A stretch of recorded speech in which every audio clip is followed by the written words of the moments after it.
Hello दोस्तों, कैसे हो आप सब। आई होप आप सबकी तैयारी अच्छी चल रही होगी। दोस्तों, जैसा कि आप सभी जानते हैं कि हम लोग ये टॉपिक वाइज क्वेश्चन आंसर लगा रहे हैं। जो ये हमारा यूकेपीएससी पॉलिटेक्निक लेक्चरर का जो सिलेबस है, ये सभी ब्रांचेस के लिए हिंदी का सिलेबस है दोस्तों, और ये सभी ब्रांचेस के लिए है। ठीक है, जो हिंदी का एग्ज़ाम होगा वो ऑल ब्रांचेस का है। ऑल ब्रांचेस के लिए ये एग्ज़ाम होने वाला है, चाहे आपने ये किसी भी स्ट्रीम से भरा हो। और जो इसका एग्ज़ाम है वो 23 मार्च को है। ठीक है, तो आप सभी जानते हैं बहुत कम दिन बचे हैं। ठीक है, तो दोस्तों थोड़ा सा जो हमने लास्ट क्लास में हमने किया था, उपसर्ग प्रत्यय और संधि हम कर चुके थे। क्योंकि आप सभी जानते हैं हमने लगभग इसमें कंप्लीट जो ये सिलेबस है इसको हमने कई बार कर चुके हैं। चाहे हम यहाँ की बात करें या टेलीग्राम में भी हम डेली क्वेश्चन लगा रहे हैं। तो अगर आपको टेलीग्राम में भी क्वेश्चन लगाने हैं तो टेलीग्राम का लिंक आपको कमेंट बॉक्स में मिल जाएगा, आप वहाँ पर जाकर उसको ज्वाइन कर सकते हैं। ठीक है, एंड टेलीग्राम में क्विज फॉर्मेट में होता है, तो आप डेली मॉर्निंग में जाकर क्विज अटेंड कर सकते हैं। दोस्तों, आज जो हिंदी शब्द रचना का लास्ट सब टॉपिक है समास, आज हम वो करने वाले हैं। ठीक है, आज समास से रिलेटेड मैं प्रश्न उत्तर आप लोगों के लिए लेके आई हूँ। बाकी उपसर्ग प्रत्यय और संधि हम लास्ट क्लास में कर चुके हैं। ठीक है, और दोस्तों जैसे कि हमने ये 30 डेज का ही टारगेट रखा था, जो ये प्रैक्टिस सेट है, तो आज हमारा ये लगभग 25th प्रैक्टिस सेट हम करने वाले हैं। तो अब सिर्फ 5 रिमेनिंग है। ठीक है, तो उसमें नेक्स्ट जो हम करेंगे अनेकार्थक शब्द, शब्द युग्म और श्रुति सम भिन्नार्थक शब्द, और 2 कोई हम मिक्स कर लेंगे। तो इतने ही है। अगर आप लोगों के पास कोई और बेहतर आइडिया हो या आप लोग चाहते हैं ये कंटिन्यू करें, तो आप मुझे कमेंट बॉक्स में भी बता सकते हैं, या फिर आप मुझे टेलीग्राम में कोई सजेशन दे सकते हैं। ठीक है, चलो बढ़ते हैं आज के नए टॉपिक की ओर को, जिसमें हम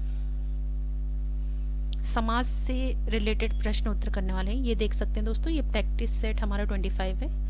ये है पहला प्रश्न, इसको आपको ट्राई करना है और इसके आंसर देने हैं। ठीक है, एंड दोस्तों आवाज़ अभी भी थोड़ा ठीक नहीं आ रही है क्योंकि वायरल है।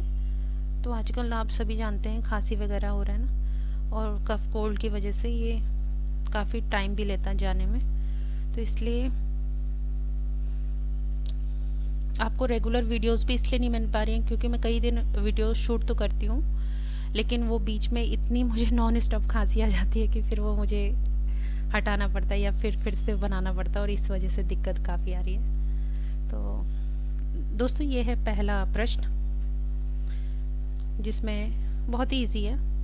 देखिए इसमें ये क्या बोल रहा है। पहला प्रश्न है, समास के पदों को अलग करने को क्या कहा जाता है।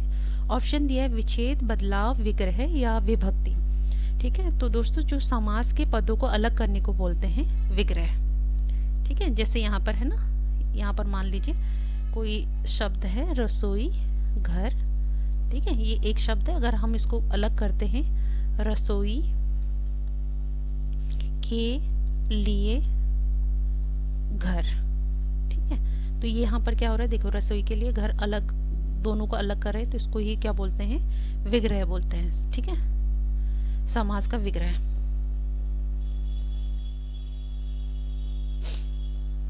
तो यहाँ पर देखिए दोस्तों, ये जो सी है वो बिल्कुल राइट आंसर है।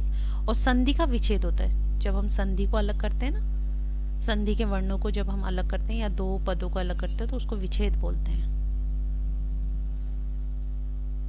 ये है नेक्स्ट क्वेश्चन दोस्तों, इसको ट्राई करना है आपने।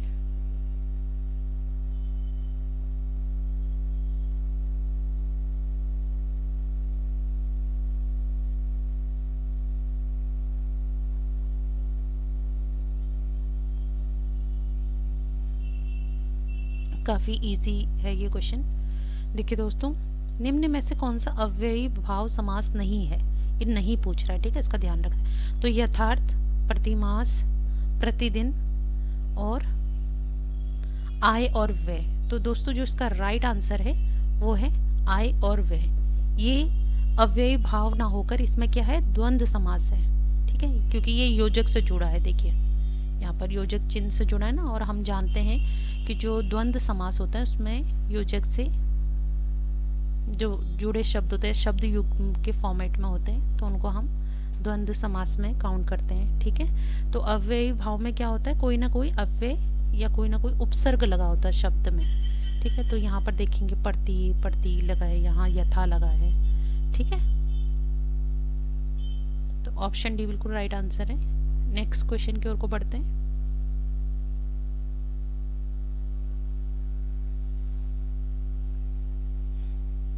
ये आप एक मान लीजिए डेफिनेशन ही आ गई है।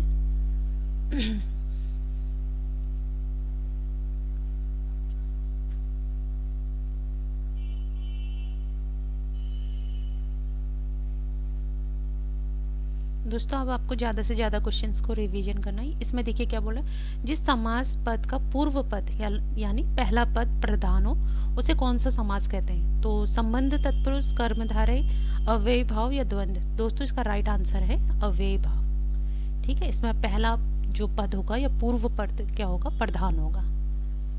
तो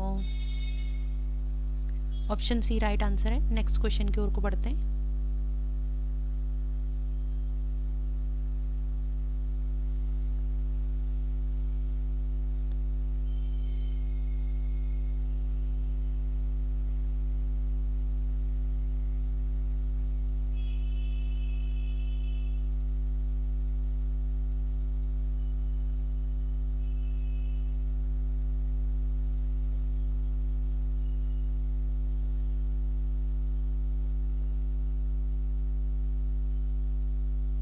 देखिए दोस्तों यहाँ पर क्या है, बैलगाड़ी शब्द में समास है, द्वंद्व, द्विगु, कर्मधारय और तत्पुरुष।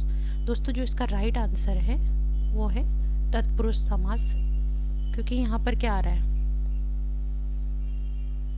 बैल के लिए गाड़ी।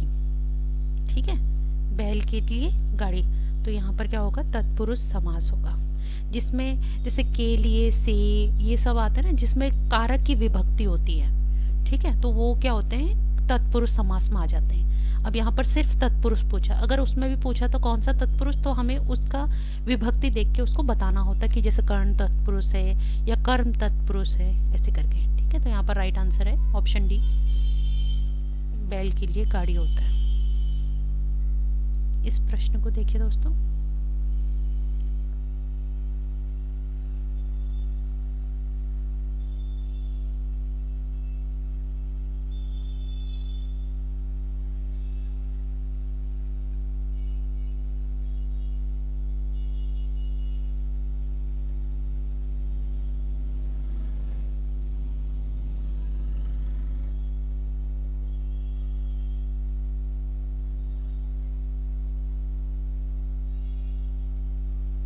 देखिए दोस्तों ये भी एक अच्छा डिटेल में आप कह सकते हैं कि पूछा गया है। थोड़ा सा आपको हर समास के बारे में पता होना चाहिए, कंसेप्ट भी आपको पता होना चाहिए। देखिए क्या बोल रहा है, समास के संदर्भ में इनमें से कौन सा कथन गलत है, गलत पूछ रहा है। ठीक है, बहुव्रीहि समास में दोनों पद गौण होते हैं, अव्ययी भाव में पूर्व पद की प्रधानता होती है और समास पद में पद अव्यय होता है।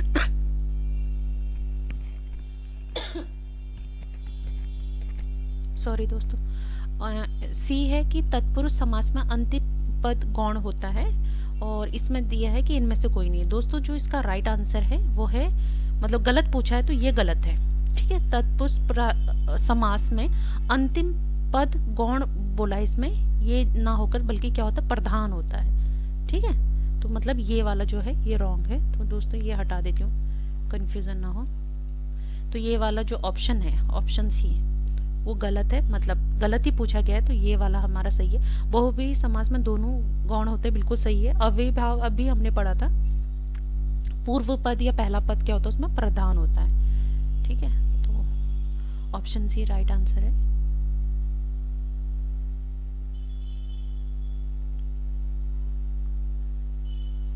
इसको ट्राई कीजिए दोस्तों। ये थोड़ा डिटेल में पूछा है ना। तत्पुरुष मैंने बताया था ना, तत्पुरुष में जितनी भी विभक्तियां होती हैं उससे रिलेटेड पूछा गया है। देखिए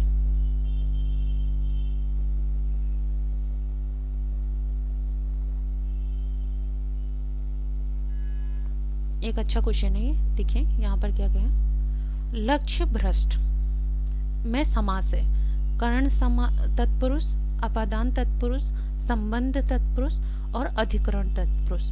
ठीक है दोस्तों, आप सभी जानते हैं जो इसका अगर हम अलग करेंगे तो इसका अलग कैसे होगा, लक्ष्य से भ्रष्ट होगा। ठीक है, जब हम इसको अलग करेंगे ना तो ये क्या होगा, लक्ष्य से भ्रष्ट। ठीक है, तो यहाँ पर आप इसको ऐसे मान लीजिए, से भ्रष्ट। ठीक है, अब देखिए करण में भी से आता है और अपादान में भी से आता है, दोनों में से आता है। अब यहाँ पर देखिए हमने क्या पढ़ा था, जब हमने कारक पढ़े थे कि कर्ण में माध्यम का यूज करता है और अपादान में अलग होने का भाव। तो यहाँ पर देखिए वो लक्ष्य से भ्रष्ट हो रहा है, मतलब लक्ष्य से अलग हो रहा है अपने, तो यहाँ पर कौन सा आ जाएगा, अपादान तत्पुरुष आ जाएगा।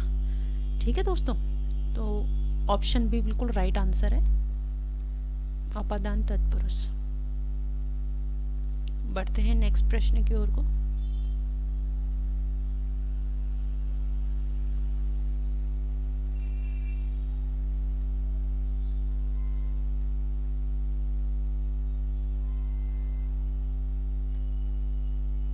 इस क्वेश्चन को ट्राई कीजिए दोस्तों।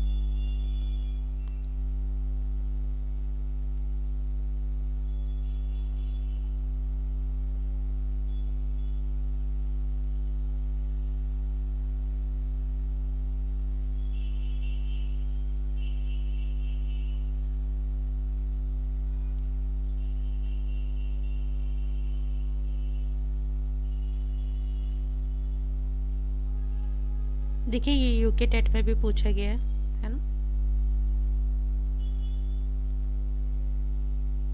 देखिए इसमें क्या है, पूछा गया है निम्न में तत्पुरुष समास का उदाहरण है।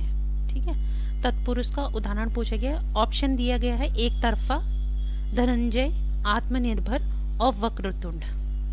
ठीक है, तो दोस्तों जो इसमें तत्पुरुष वाला जो समास की बात है तो वो है आत्मा पर निर्भर। ठीक है, आत्मनिर्भर का क्या होगा, आत्मा पर निर्भर, और पर किसका होता है,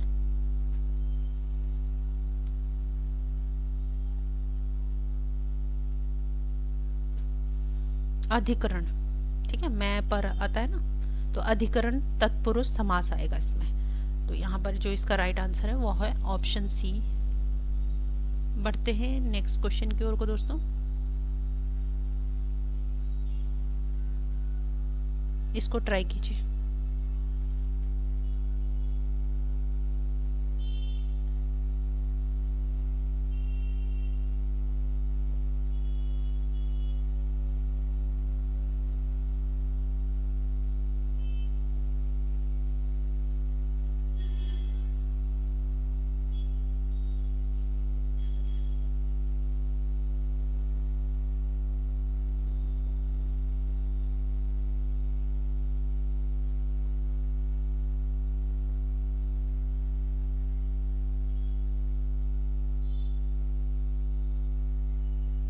देखिए दोस्तों, यहाँ पर पूछा गया है सद्गति शब्द में कौन सा समास है। ठीक है तो ऑप्शन दिए हैं तत्पुरुष समास, कर्मधारय समास, अव्ययी भाव समास और द्विगु समास। ठीक है, दो जो इसका राइट आंसर है वो है कर्मधारय। ठीक है, क्योंकि यहाँ पर सद्गति है, तो जब किसी भी सामासिक पद में विशेषण और विशेष्य का मतलब उसमें वो हो, जैसे यहाँ पर एक विशेषण हो और एक विशेष्य हो। ठीक है, तो उसमें क्या होता है, या उपमा या उपमेय या उपमान का संबंध पाया जाता है, या संबंध हो किसी भी सामासिक पद में, तो उसको क्या बोलते हैं, कर्मधारय। ठीक है, तो यहाँ पर सद्गति है। ठीक है, मतलब सद मतलब मरने के बाद अच्छे लोक में जाना, सद्गति का मतलब ये है। ठीक है, तो यहाँ पर सद क्या है, विशेषण हो गया, गति विशेष्य हो गया। ठीक है, तो ये क्या हो जाता है, कर्मधारय समास हो जाता है। नेक्स्ट प्रश्न की ओर को बढ़ते हैं।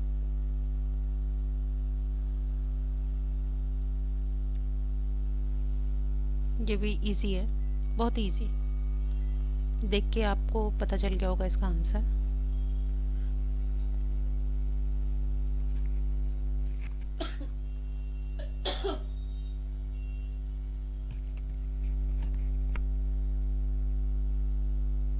देखिए दोस्तों, ये तो बहुत इजी, इसको कर ही लेते हैं। देखिए इसमें बोला है काली मिर्च शब्द में कौन सा समास है? द्वंद्व समास, कर्मधारय समास, अव्ययीभाव समास, बहुव्रीहि समास। दोस्तों यहाँ पर देखिए मिर्च की विशेषता बता रहा है। कैसे बता रहा है? काली बता रहा है, ठीक है। तो काली क्या हो गया? विशेषण हो गया, और मिर्च क्या हो गया? विशेष हो गया। तो ये कौन सा होता है जिसमें विशेषण और विशेष वाला संबंध पाया जाता है? वो कहलाता है कर्मधारय समास, ठीक है। तो ऑप्शन बी बिल्कुल राइट आंसर है। बढ़ते हैं नेक्स्ट प्रश्न की ओर को।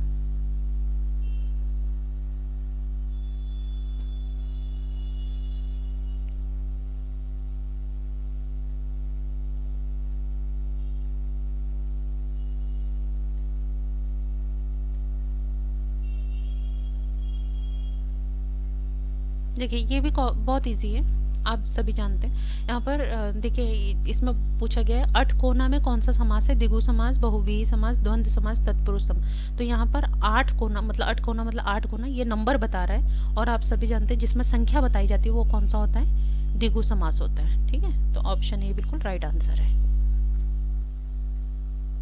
बढ़ते हैं नेक्स्ट प्रश्न की ओर को। इसको कीजिए दोस्तों। ये एक अच्छा वो है, प्रश्न है।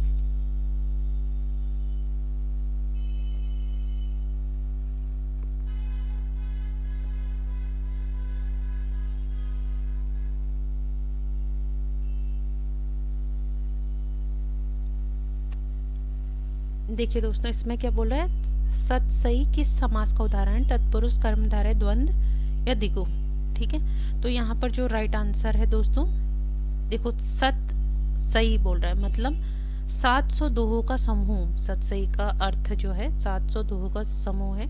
तो यहाँ पर एक संख्या बताई जा रही है दोस्तों, तो इसमें कौन सा होगा? द्विगु समास आएगा। द्विगु समास में क्या होता है? पहला पद क्या होता है? संख्यावाचक होता है, या किसी न किसी संख्या का हमें बोध कराता है।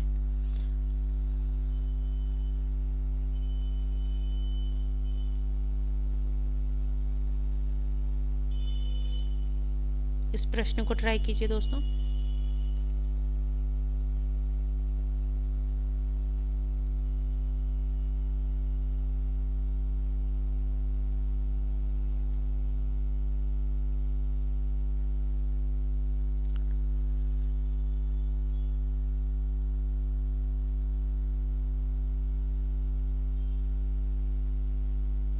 देखिए दोस्तों इसमें क्या बोला गया? जिस समास में दोनों खंड समान हो, कोई प्रधान या गौण ना हो, ठीक है, उसे कौन सा समास कहते हैं? तो ऑप्शन है द्विगु समास, द्वंद्व समास, अव्ययीभाव समास और कर्मधारय। तो दोस्तों जिसमें दोनों खंड समान हो या कोई प्रधान या गौण ना हो, ठीक है, तो इसमें जो आते हैं वो आता है द्वंद्व समास होता है। जो दोनों जो खंड बोलो या पद बोलो या सामासिक पद बोलो, वो क्या होते हैं? बिल्कुल सेम इम्पोर्टेंस रखते हैं, ना कोई कम ना कोई ज़्यादा, ठीक है। तो इसका जो राइट आंसर है ऑप्शन बी है। एक बहुत अच्छा उदाहरण।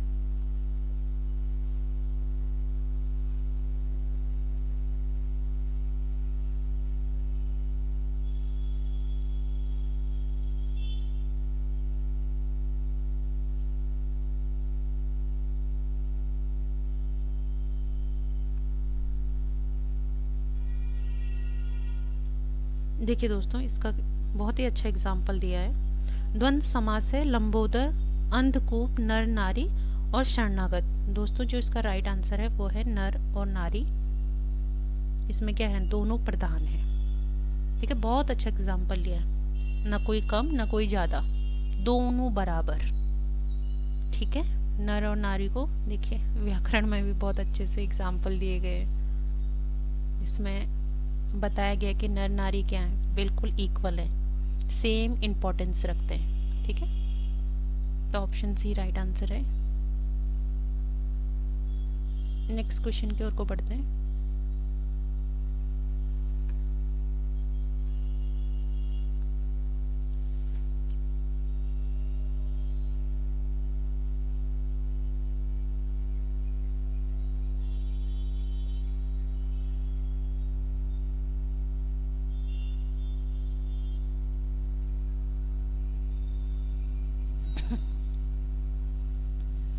देखिए दोस्तों, ये भी एक इजी क्वेश्चन है, मतलब अच्छा क्वेश्चन है। जिस समास में दोनों पदों के माध्यम से एक विशेष यानी तीसरे अर्थ का बोध होता है तो वह किस प्रकार का समास कहलाता है? बहुव्रीहि समास, कर्मधारय समास, अव्ययी भाव समास या द्विगु समास? दोस्तों, जो इसका राइट आंसर है वो है बहुव्रीहि। जब कोई थर्ड मीनिंग वो देता है, जैसे दोनों पदों से क्या होता है, एक विशेष मीनिंग या थर्ड मीनिंग जब आता है, तीसरे अर्थ का बोध कराता है, उसको क्या कहते हैं? बहुव्रीहि समास कहते हैं। ठीक है, जैसे चतुर्भुज, नवराज, ठीक है, ऐसे जो शब्द है ना, लंबोदर, ऐसे।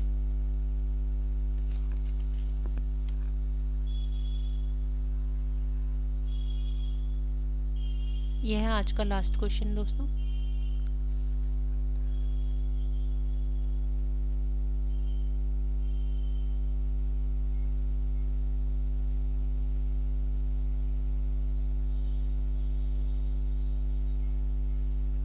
देखिए दोस्तों, इसमें बोल रहा है माखन चोर में कौन सा समास है?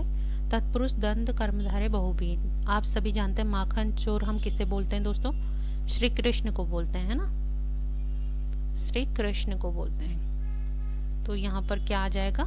माखन चोर क्या आ जाएगा? एक थर्ड मीनिंग दे रहा है। ठीक है, पद जोड़कर क्या कर रहे हैं? एक थर्ड अर्थ की ओर को बोध करा रहे हैं, तो यहाँ पर बहुव्रीहि समास आ जाएगा।